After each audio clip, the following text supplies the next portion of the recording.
नमस्कार बहिणींनो, महाराष्ट्रातील तमाम आशा सेविका, अंगणवाडी सेविका आणि मदतनीस ताई यांना गुरुजन चॅनलचा सप्रेम नमस्कार. बहिणींनो, बघा, आपण मागच्या अनेक दिवसांपासून सातत्याने मागणी करतोय कोणत्याही परिस्थितीमध्ये सेविका ताईंचं आणि मदतनीस ताईंचं मानधन वाढलं पाहिजे. या सगळ्या मागची कारणं काय आहेत हे आपण ऑलरेडी आधीच्या व्हिडिओमध्ये सांगितलेली आहेत. परंतु जिल्हा परिषद शाळेच्या प्रांगणामध्ये आता अंगणवाडी भरणार आहे. साहजिकच अंगणवाडी सेविका ताईंची कामं वाढणार आहेत. नवीन वर्षामध्ये आपण बघितलं असेल की आरोग्य विभागाने सुद्धा खूप मोठ्या प्रमाणावरती नवनवीन योजना ह्या आणलेल्या आहेत आणि त्यांची अंमलबजावणी करायची असेल तर आशा सेविकाताईंवरती सुद्धा कामाचा भार वाढणार आहे. त्यासोबतच मदतनीस ताईंची जी कामं आहेत तर ऑलरेडी आपण बघतो की कामं खूप जास्त आहेत परंतु मानधन खूप कमी आहे. या सगळ्या परिस्थितीमध्ये मला असं वाटतं की आशा सेविकाताई, अंगणवाडी सेविकाताई आणि मदतनीस ताई यांचं मानधन हे वाढलंच पाहिजे.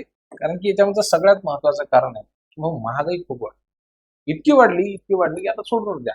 तुम्ही काहीही घ्यायला जर गेलात तर तुम्हाला सर्वांना कल्पना आहे की तुम्ही तेल घ्या, किराणा घ्या, काहीही घ्या. किराणा जरी आपण घेतो म्हटलं तरी सुद्धा महाग आहे. तेल घ्या, साखर घ्या आणि पगार किती आहे तर तो खूपच कमी. म्हणजे साधारणतः सेविका ताईंना 15,000 रुपयापर्यंत मिळतो, ते सगळं भत्ता वगैरे मिळतो. आणि मदतनीस ताईंना तोच आपला 7,500 रुपये. एवढ्यामध्ये काय करायचं, बरोबर आहे की नाही? त्यामुळे हे सगळं झाल्याच्या नंतर हाती जर काही पैसे उरत असतील असा जर प्रश्न विचारला तर ते उरतच नाही. मग आपण काय करायला पाहिजे? तर ह्या मुलाबाळांच्या शिक्षणाचा जर आपण विचार केला तर तेही प्रचंड महाग झाले. कोणत्याही शाळेमध्ये जर पोरगं टाकतो म्हटलं 10-15 हजार रुपयाच्या कमी नाही. अनेक आपल्या अंगणवाडी सेविका, आशा सेविका, मदतनीस ताई अशा की ज्या स्वतःच विधवा आहेत. त्यांच्या कुटुंबाची जबाबदारी कोणी घ्यायची, बरोबर आहे की नाही? ह्या सगळ्या गोष्टींचा जर आपण विचार केला तर मानधनवाढ झालीच पाहिजे. ती मी ज्यावेळेस मागे सांगितलं होतं, मला असं वाटतं की कमीत कमी 5,000 रुपयांची मानधनवाढी झाली पाहिजे सध्याची महागाई करता. फक्त 5,000 रुपये का? कारण की केरळ राज्यामध्ये जे आहे ती सुद्धा इतकेच साधारणतः मानधनवाढ झालेली आहे. त्यांनी सेविका ताईंना सुद्धा दिली, मदतनीस ताईंना सुद्धा दिली.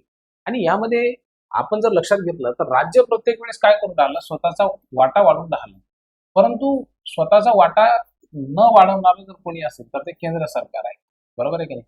केंद्र सरकार हे सातत्याने महिलांच्या धोरणाविषयी सजग असलेलं सरकार आहे, अत्यंत संवेदनशील सरकार आहे. आणि म्हणून त्यांनी या संदर्भामध्ये निर्णय घेणं हे अत्यंत अपेक्षित आहे, असं प्रकारे म्हणायला काही हरकत नाही.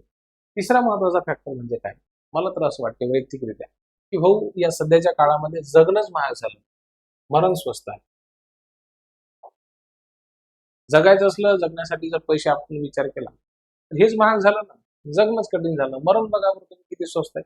200-300 रुपयाचा एंटो सल्फानचा डबा घेतला, एंट्रीचा डबा घेतला तर लोक लगेच आत्महत्या करतात 300 रुपयामध्ये. उंदीर मारण्याची औषधी वगैरे खाऊन लोक मरतात. मरण स्वस्त झालं, जगणं कठीण झालं. म्हणून सुद्धा मानधनवाढी खूपच आवश्यक आहे. आणि शेवटचा महत्वाचा फॅक्टर जो मला वैयक्तिकरित्या असं वाटतं की आमच्या जे सेविका ताई आहेत, मदतनीस ताई आहेत, आशा सेविका ताई आहेत, मनोभावी सेवा करतात, अत्यंत प्रामाणिकपणानं सेवा करतात, सेवेमध्ये तर कुठेही काटकसर करत नाहीत. मग त्यांच्यावरती जर अन्याय होत असेल हे कुठेतरी चुकीचं आहे. बहिणींनो, तुम्हाला काय वाटतं? कोरोनाच्या काळामध्ये जीव जाईल अशी परिस्थिती होती, परंतु काम तुम्ही सोडलं का? नाही, काम प्रामाणिकपणाने केलं.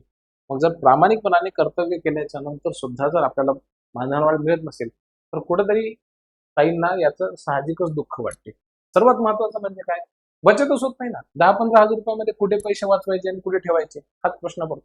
मुळामध्ये आलेले पैसे हे कधी जातील ह्याचाच नेम नाही. पीएफ नाही, पेन्शन नाही. मग आता जर समजा तुम्ही थोडंसं पीएफ साठी जर प्रयत्न केला, पीएफ साठी जर पैसे दिले तर ते साहजिकच फायदा होईल.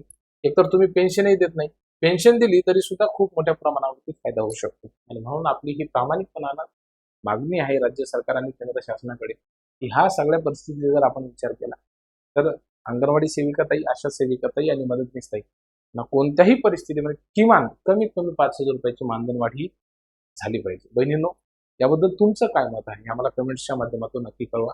खूप खूप धन्यवाद.